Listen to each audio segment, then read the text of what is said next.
Do you ever find yourself wondering why some businesses have a cult-like following while others struggle to get noticed? How do iconic brands like Trader Joe's seem to create their own category in an overcrowded marketplace? Well, today you're in the right place because that's what we're talking about next on Experienced Leadership. Welcome to Experienced Leadership, a podcast that challenges small business owners and entrepreneurs, just like you, to dare to be the exception. Join our host, customer experience expert Mark Hain, as he uncovers relevant and timely content to help you script and direct your business and teams to create jaw-dropping experiences your customers and staff deserve. Here is the host of Experienced Leadership, author of Lights, Camera, Action, customer experience expert, Mark Hain. Thank you for joining me today. I love that you're here with me. My guest for this episode is author, histoarchaeologist, serial entrepreneur, Patty Civalleri. And today we are diving deep into the art and science of competitive differentiation. How do you make your business stand out in a crowded marketplace? My one ask for you today is if you know somebody who could use this information, please share the link to this episode with them. And while you're at it, why don't you go ahead and subscribe to this podcast? Before we dive in, let's tackle the elephant in the room. Look, you've got a quality product, a solid business plan, and yet you're struggling to break through the noise. You're not alone. The marketplace is more crowded than ever before, and just being good isn't good enough anymore. So that brings us to our question of the day.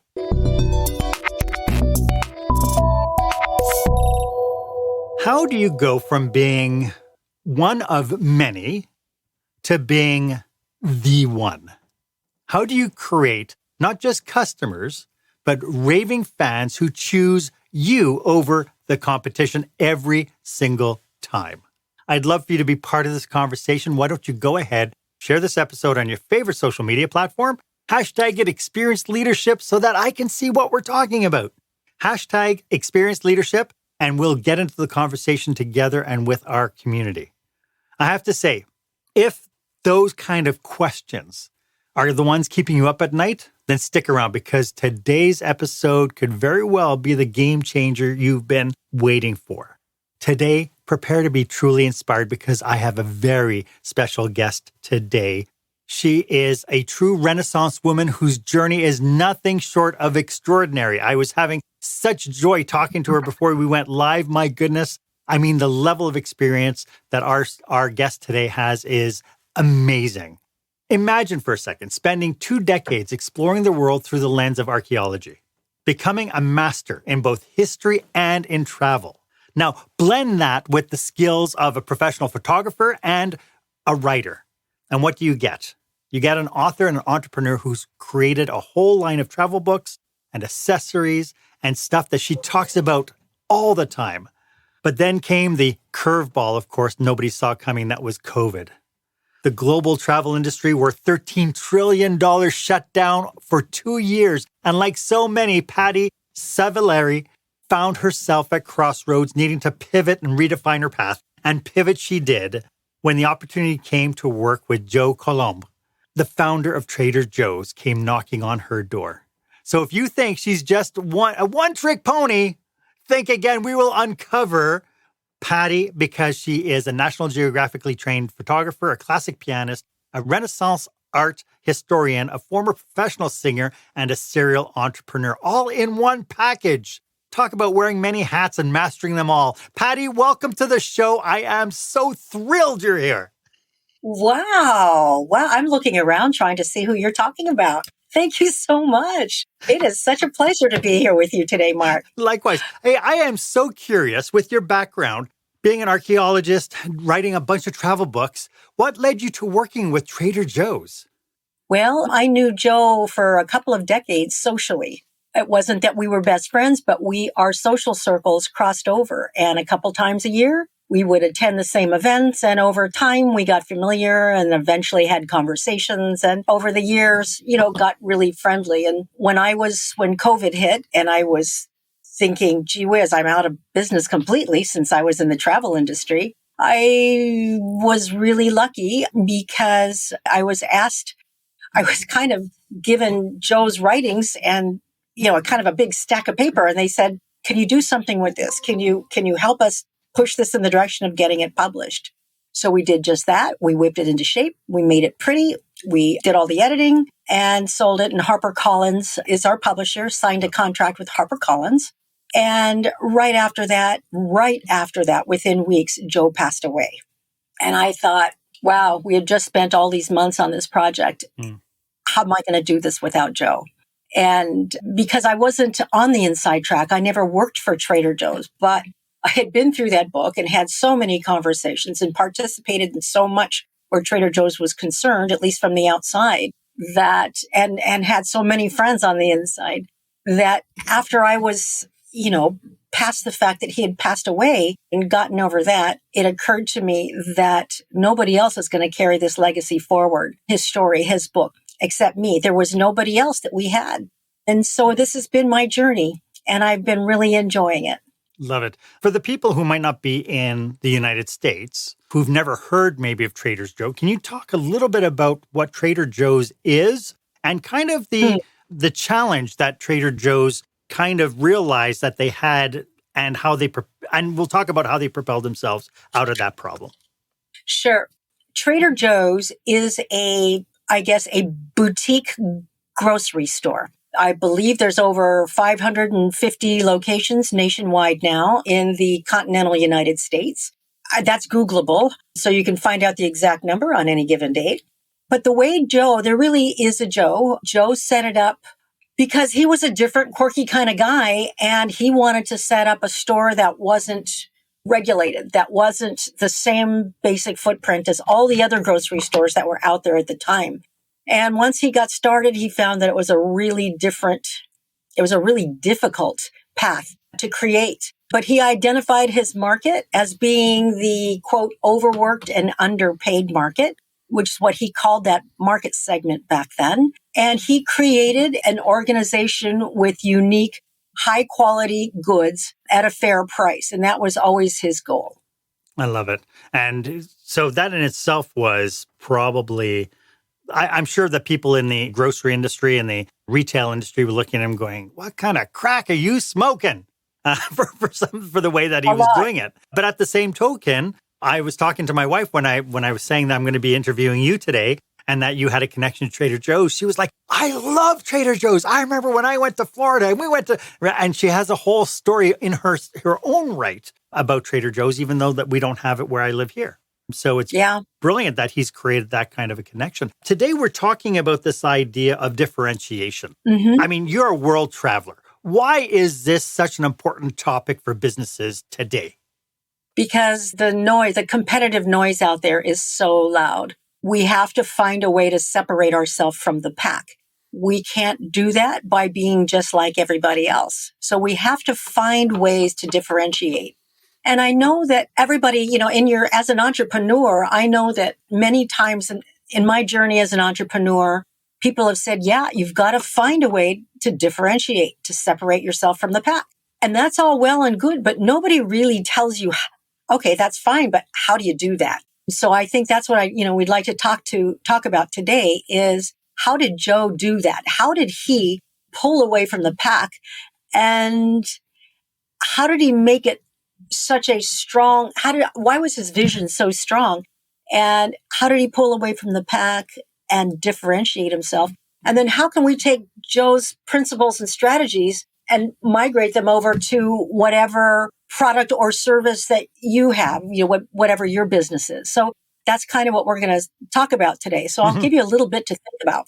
I love it. So I know that a lot of my audience they're small businesses. They're businesses with maybe 50 employees, definitely businesses that are under 100 employees typically. When you're thinking about this idea of differentiation, what would you say are some key factors to succeeding in that idea of differentiation? Well, okay, we're going to go right to the heart of it. Let's go right to the heart of it. Here we go.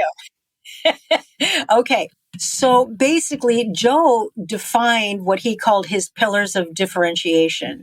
And he had 4 pillars, and he stuck to these pillars very carefully. So I'll give them to you, and then we're going to go back to each one of them, explain them, give you some examples of each of those.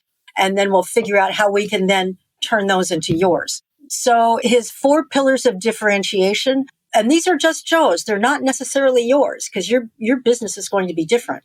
But Joe's pillars were price, packaging, ingredients, and uniqueness. So now let's break those down. So let's start with price. That's a pillar that everybody faces, that pillar, right? So in order to differentiate ourselves based on price, what do? We will try to get attention by cutting price, right? Well, we all know what a tough path that is because there's always going to be somebody cheaper and louder than we are. Joe knew that. He also did not want to get the reputation of being the cheap store, right? He didn't want to be that 99-cent store, the 50-cent store on the block. He wanted to provide value and uniqueness and give you a very fair price for what you're getting. So price wasn't necessarily cutting price, but what can he give you that somebody else isn't giving you?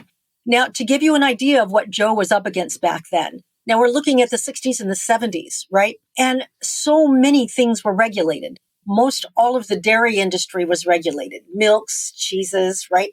These were regulated, which meant you could only sell a certain size, a certain quantity, a certain quality, a certain price, a certain packaging. These were government regulated. Now, back then, Joe was trying to find ways to be unique. And his customers would say, "Hey, Joe, you got to carry eggs." And Joe's like, "I can't carry eggs.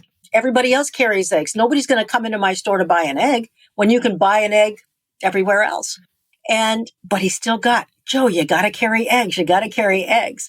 So Joe, being Joe, he did his homework. He was a research guy. He found a farmer who had eggs that were different. And he says to the farmer, he says, "Hey, do you have a lot of these eggs?"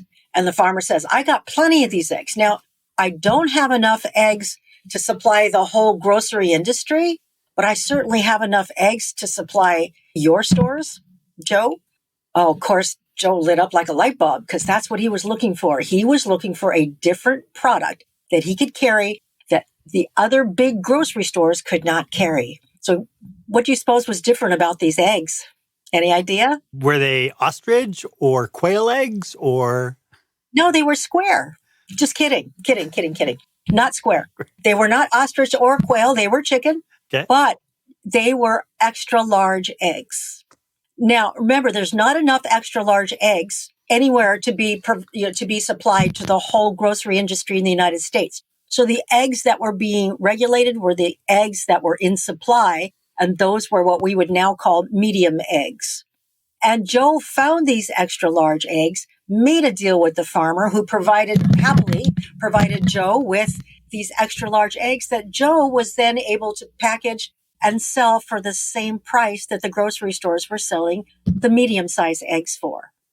That was a price value option. And that was where Joe was coming from. He wanted to give you more than what you were going to get from a grocery store or from his competition at a fair price. And that's what he was looking for. And so eggs, cheese was another one. Cheese was one of those things that, again, very regulated.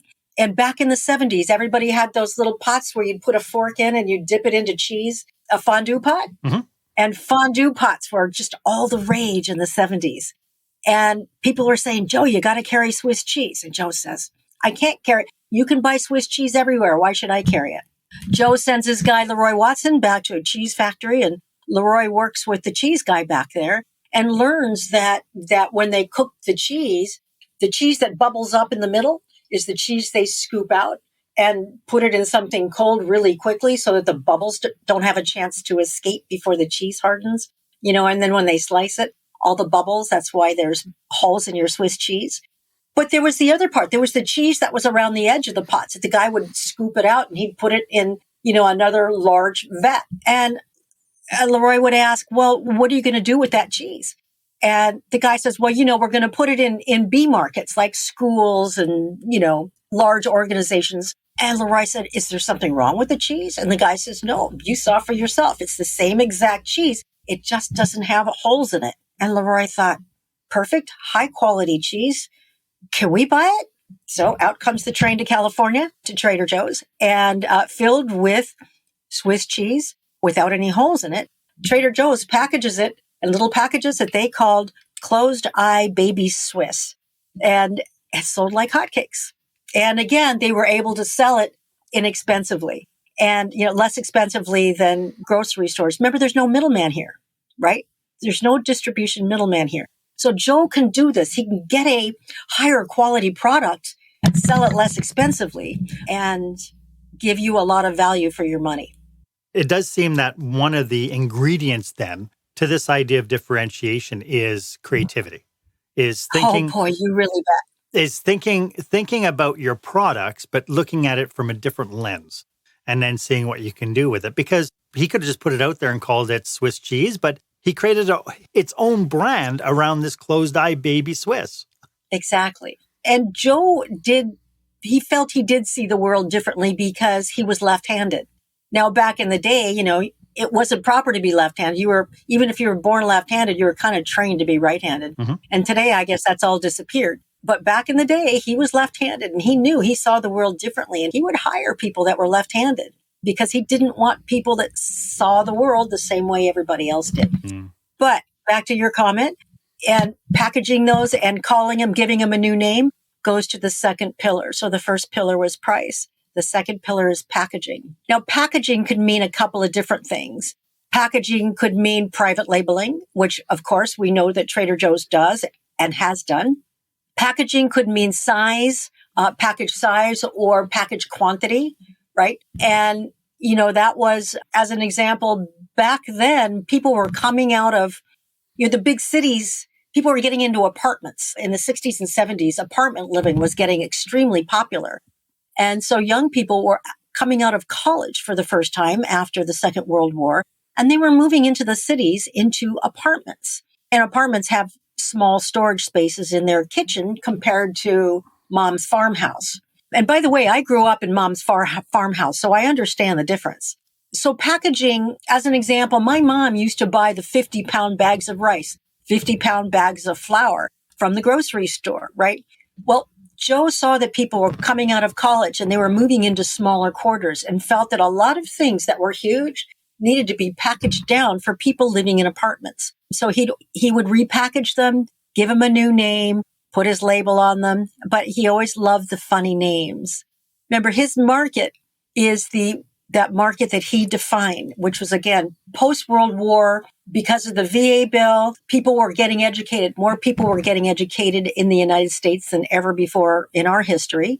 And they were now what he called the overeducated and underpaid, because as people were pouring out of these universities, there weren't enough jobs yet to support all these people. So that was the market he wanted. He wanted people that had discerning taste and weren't going to settle for just the plain old everyday stuff. That was the market he wanted to define and talk to.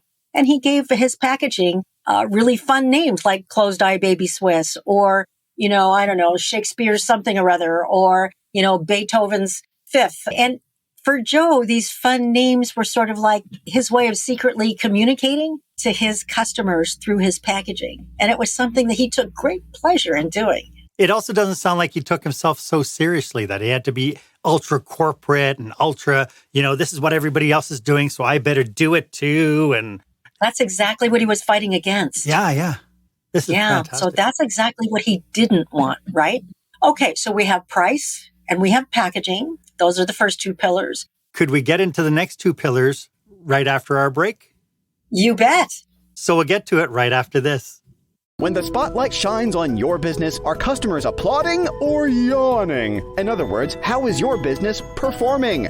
Make your business a star with the new book, Lights, Camera, Action, Business Operational Excellence Through the Lens of Live Theater by Mark Hain. Mark uses his business and acting experience to help you see your business like a live show, so you can create a performance your customers will never forget. Buy Lights, Camera, Action today at your favorite online retailer or directly at markhain.com.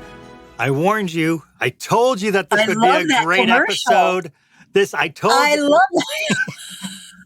This is fantastic. So we've touched on Trader Joe's first pillar, price, second pillar, packaging. We have the third and fourth pillar to go. Yes, we do. And by the way, Anna, one of my viewers, came up with a comment, says, I love your hair, Patty. Oh, Anna, thank you so much. I really appreciate it. Nobody ever says that. Thank you.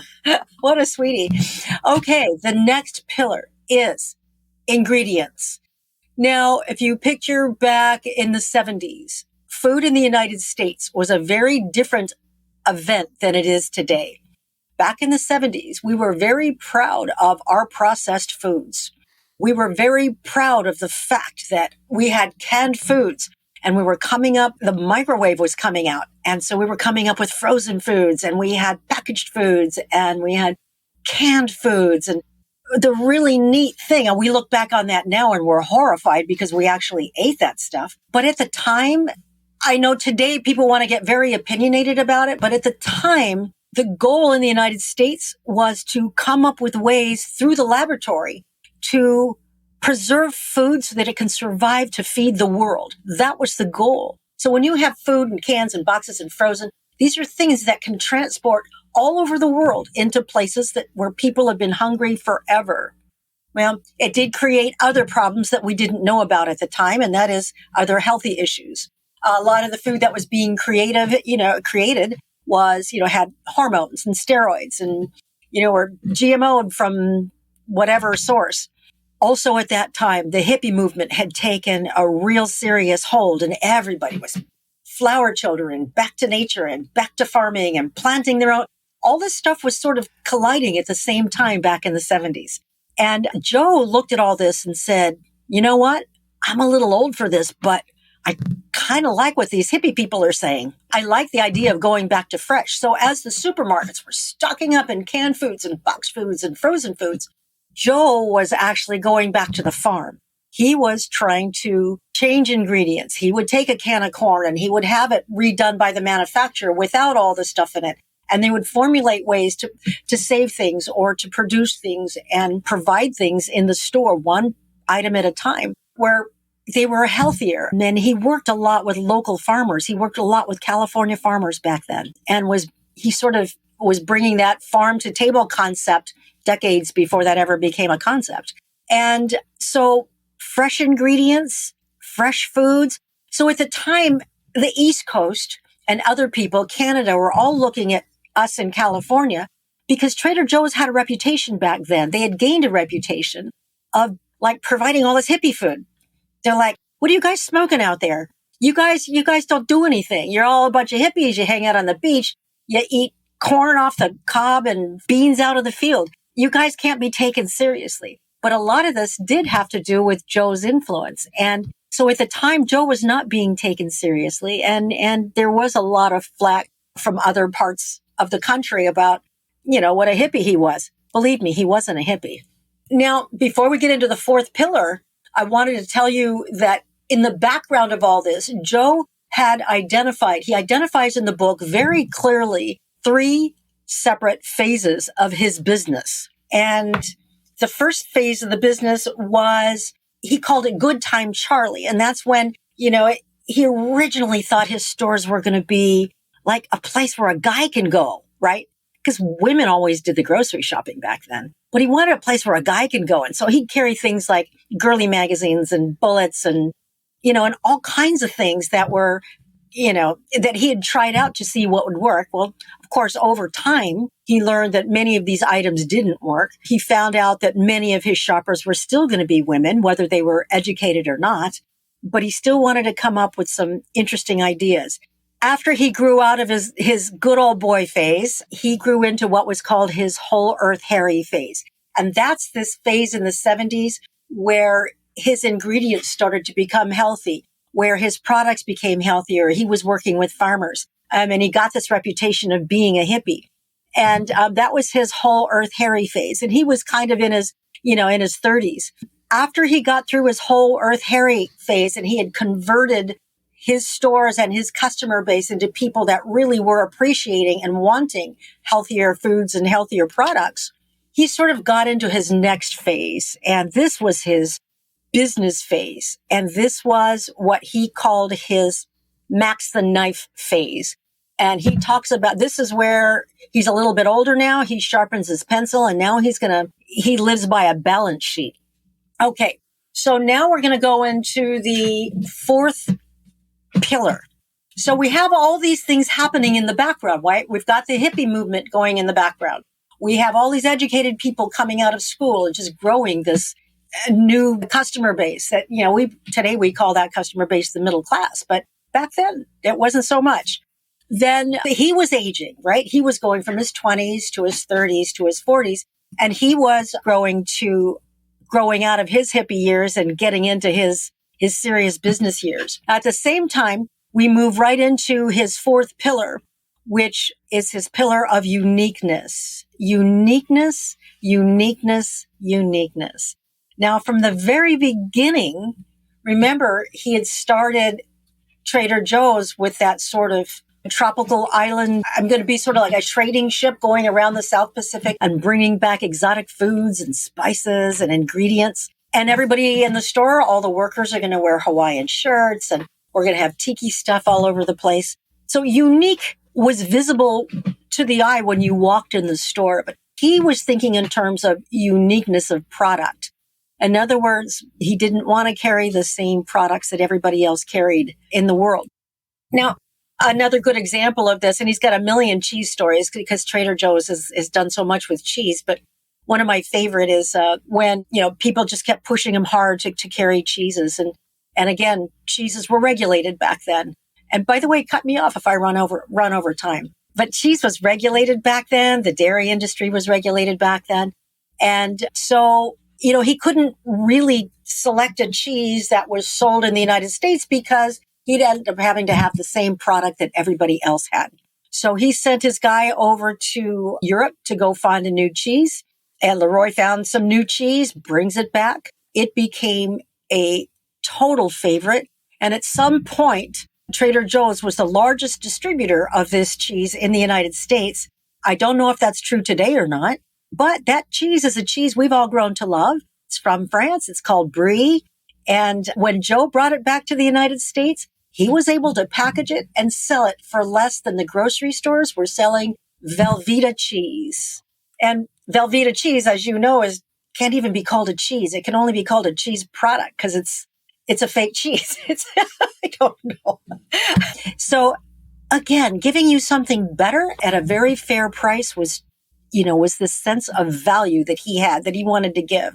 So bringing back spices, bringing back ingredients, bringing back finished products and foods that were made from unique ingredients.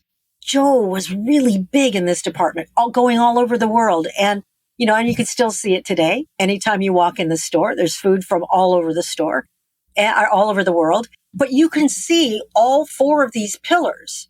Now, so we have price, we have packaging, we have ingredients, we have uniqueness. So you can see when he was choosing products, his products had to meet at least three of those pillars in order to be on the shelf. Now, there was also another pillar that I hate to call it the fifth wheel because to me, and as a business person, it's one of the most important. And that's something that was kind of a unique concept in the grocery industry. And that is that every product on the shelf had to be profitable. I'm going to say it again, and then I'm going to explain what I mean. Every product on the shelf had to carry its own weight. It had to be profitable. The reason why I'm bringing that up is because back in the day when Joe was there competing with other grocers, I don't know if you remember, you would walk into a grocery store and then we'll pick the cereal aisle just for fun. But there's entire aisles of just cereals. And there's how many brands? General Mills. There's 2 or 3 brands and there's hundreds and hundreds of SKUs, right? Are all of those profitable? The answer is no. Very few of those are profitable. But what the brands can do, because they were the biggest advertisers, the big brands were the big advertisers in the grocery stores, they could dictate to the stores how much shelf space, how many SKUs, all of it, price, everything. Joe said, no. No manufacturer is going to dictate to me that I have to carry products that are not profitable. They're not going to dictate to me where I choose to put those on my shelves. So we have no advertising. We are not going to advertise because we cannot allow those people to own us. So kind of an interesting thing. So we have price, packaging, ingredients, uniqueness, and of course, profitability. Big deal. That one kind of ran through everything. How'd we do? I think you did absolutely amazing. What I'd love is I believe that, people tuning into this will think, well, that's okay for Trader Joe's because it's such a big company. But to your point, when he was starting off, he was already looking for points of differentiation. And you started off by saying that, what Trader Joe's did might not work for the audience. So I wonder if you could share some keys on how businesses can start looking at themselves and finding points of differentiation, finding their own pillars. And we'll get to that right after this. Attention, meeting and event planners. Is your company or association planning a live or virtual conference, seminar, staff retreat? Are you looking for a fresh, energetic perspective on what it takes to put on a jaw-dropping experience for your customers or staff? Book customer experience expert Mark Hain for your next group event. Past participants have said, Mark kept us in stitches while teaching us how important and powerful actually designing our customer experience can be. Read more testimonials and find out how Mark can serve you and your group at markhain.com. That's marchaine.com.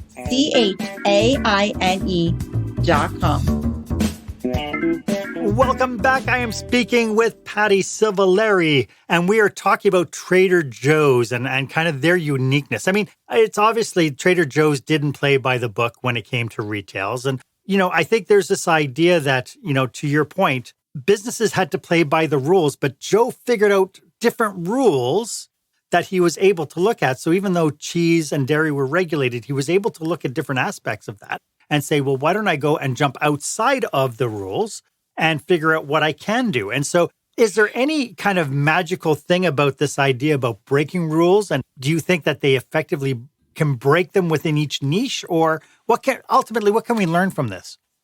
First of all, like you said earlier, creativity is absolutely mandatory. Joe also had a partner. So Joe was the idea guy, right? And he partnered with another Joe got into this when he got out of college, and he partnered with another guy that got out of college. His first employee, a gentleman by the name of Leroy Watson. And the reason why that relationship worked really well for building the company is that typically entrepreneurs, we tend to want to do everything. We tend to want to have our finger in every pie, which really limits growth, right? Because there's only so much we can do. There's only so much time in the day. Joe partnered with Leroy Watson because they were sort of opposite. First of all, Leroy was right-handed.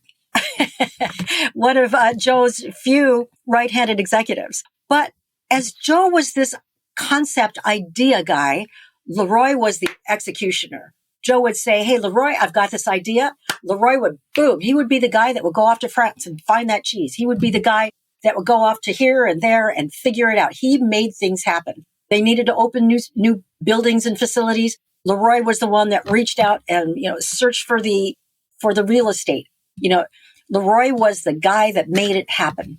And as entrepreneurs, if we can find somebody that's not like ourselves, and that's kind of key, because I think a lot of times we want to just duplicate ourselves. Yes. But we still need somebody opposite ourselves, especially if you're the idea person. But see, where was I going with that? Back in the day, talking about breaking rules. Creativity is really important in breaking rules, and staying legal is kind of a big deal. And that was really big to Joe because, well, for obvious reasons, he didn't want anybody knocking on his door and closing his business. So a really good example was wine. He got this idea in his head that while the grocery stores were carrying 3 or 4 or 5 or 6 labels of wine in their stores, and then there were liquor stores down on the corner, Joe wanted to be the grocer that carried 100 wine labels, because he had this new cool audience that he was nurturing, right? This overworked and overeducated and underpaid crowd of people. So he got this idea that he wanted to bring in all these wines. Well, at the time, Wine in California was regulated. Wine in the United States was regulated. There were only so many labels in Napa that he felt were drinkable. How could he have 100? Where is he going to find 100 labels? So he went to Oregon. He went to Washington. Again, he could find a couple labels here and a couple labels there, but bringing those wines in created another problem because regulation told him that he had to pay import duties to bring them in from Oregon or Washington, even though we're all still in the United States, right? This was all part of the fair trade thing going on back then. So he didn't feel that having wines outside California was going to be good enough. He ended up nurturing many wineries in Northern California, but then he sends Leroy out. He finds, let me just back this up a little bit. He takes a look at the Fair Trade Act. He takes a look at the rules that regulate the bringing of wine and distributing of wine in the state of California. What did he do? He sticks his lawyers. He put his lawyers onto the task and said, hey, take a look at this stuff.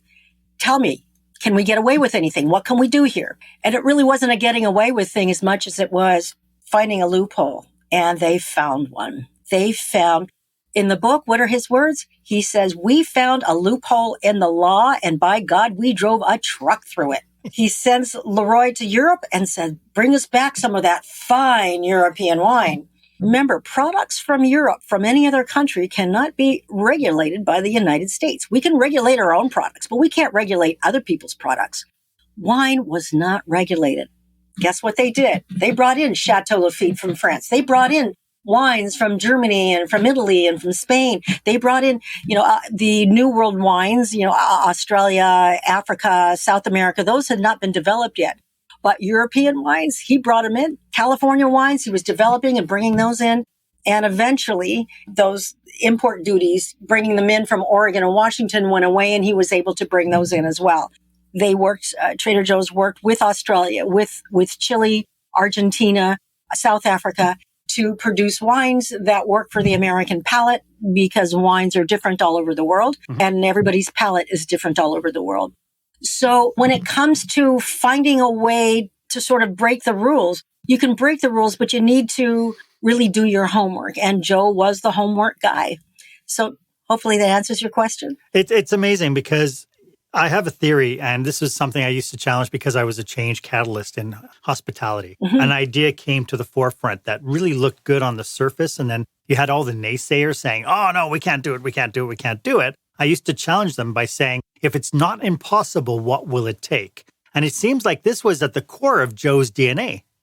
Yes. You know what? You nailed it. That's exactly right. You hit the nail on the head. That's exactly right. So now we have to ask ourselves what you asked a minute ago, and that is, how can people take Joe's pillars and turn it into their business? So, Right.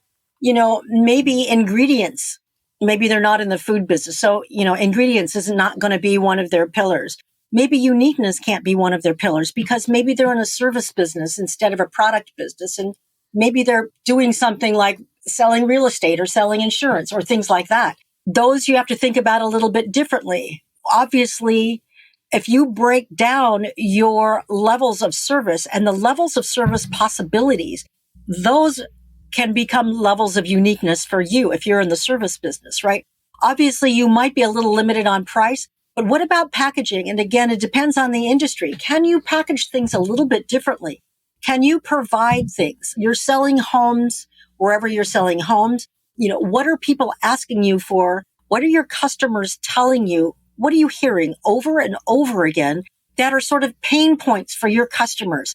If you're hearing the same thing over and over again, to me, those are giant bells to say, wait a minute, that's an area that you can become unique. Listening to your customers is huge because they know what they have to go through to buy a house or buy insurance or buy whatever it is, that you're selling, right? If you're selling a product or you're manufacturing shoes, whatever it is, if you think in terms of, is your clientele distributors and retailers, or are you direct to consumer? If you think in those terms, who's your customer? What are their biggest pain points? What do they hate doing every morning when they get up and have to go to their computer and order products similar to yours? What do they hate most about their day and their process of buying products like yours?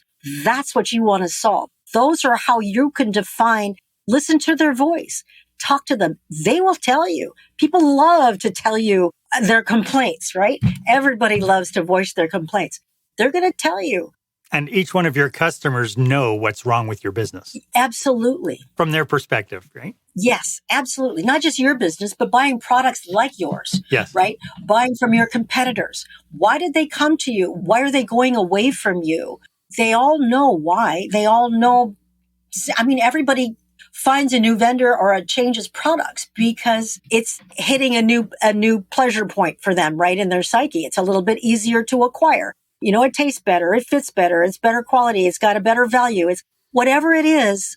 It's a pleasure point in their psyche. So why are people changing products or services? That's kind of what you need to unpeel in your business to find this. Price, maybe you're in a business where you're not selling a commodity and you have very little competition. I've taken a lot of this in my travel business, and I'm applying a lot of this in my own business now. As an example, I take a look at pain points for people that are traveling, and I think, what are their big pain points? Well, from the time they get on a plane, it's noisy.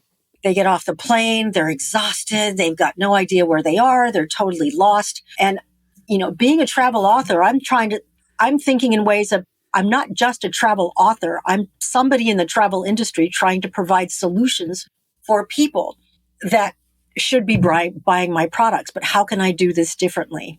And so I am doing that differently. I'm finding ways where people can actually have total independence in every city that they travel in, just simply because I came up with this indexing method that fits in your pocket. And now you'll never get lost anywhere you ever go in the whole wide world. You'll know all the cool sites that are nearby. So now you can plan your day instead of trying to figure out how to, accommodate your vacation day by figuring out transportation and zipping around strange cities where you don't even speak the language. So these are kind of things that I'm looking for in my business. These are things that you can look for in your business. What are the pain points? And so trying to put all these together for me and still providing a value, I want to provide a level of quality that my competitors don't know how to do. Right. My background is in history and archaeology.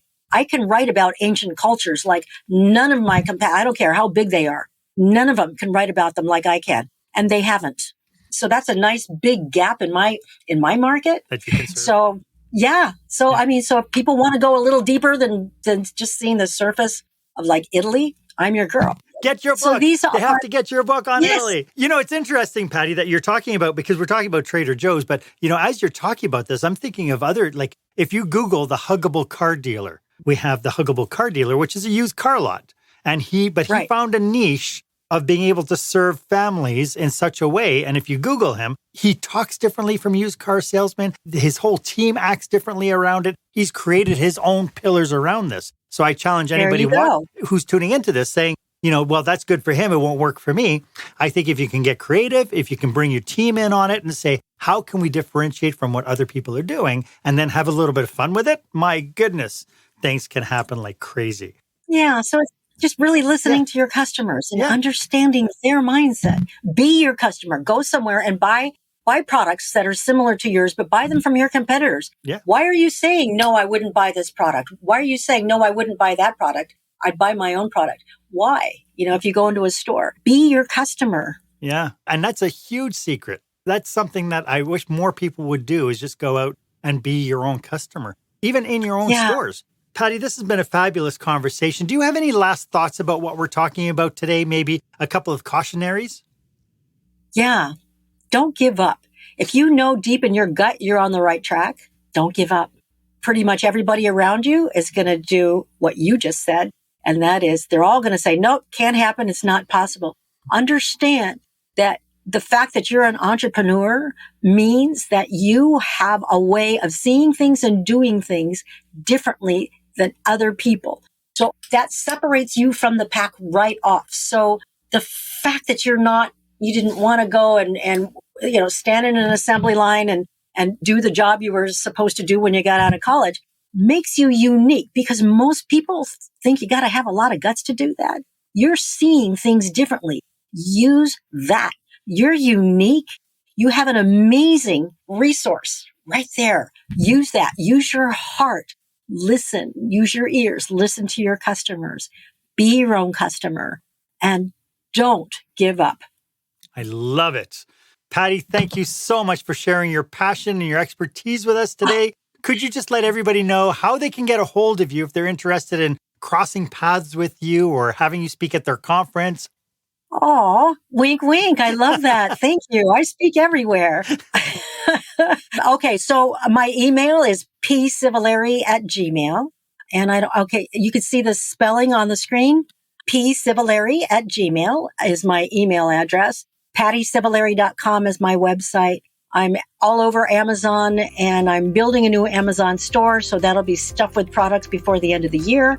And hopefully you will call me and say, hey, Patty, I want you to come and speak to my group. I will do that. I will come to you. So, Mark, it has been an absolute pleasure. I love today. Thank you so much. Well, thank you. And this has been absolutely stellar for me as well. I think I said at the very beginning that we were going to really enjoy our time together. And I really feel that I've just loved every minute of it. So thank you so much for being such a great guest. Did you learn something? Always. And I absolutely, I love the pillar idea. I love how people can figure out what their own pillar is. And, I would even take it one step a little further. Yeah. You have your creativity, but you surround yourself also with people who have creativity. So tap into those people as well. Patty, thank you. Thank you. Thank you. This has been brilliant. Thank you. This has been wonderful. Thank you so much. Why don't you let me know if this was of value to you? As always, my offer stands. If you would like 30 minutes of my time to help you brainstorm your business with you and your team, feel free to book a time on my calendar. The link is in the show notes. It's the one that's marked meetwith.markhain.com. It would be my absolute honor for me to be of service. And while you're at it, why don't you go ahead, leave a comment or review about this episode. I'd love to get your feedback. Was this of value to you? I'd love to see your comments. My name is Mark Hain. Thank you so much for joining me today. I hope you stay safe, stay healthy, and I hope you dare to be the exception. Thank you for joining us this week on Experienced Leadership. Make sure you visit markhain.com for a full directory of available episodes.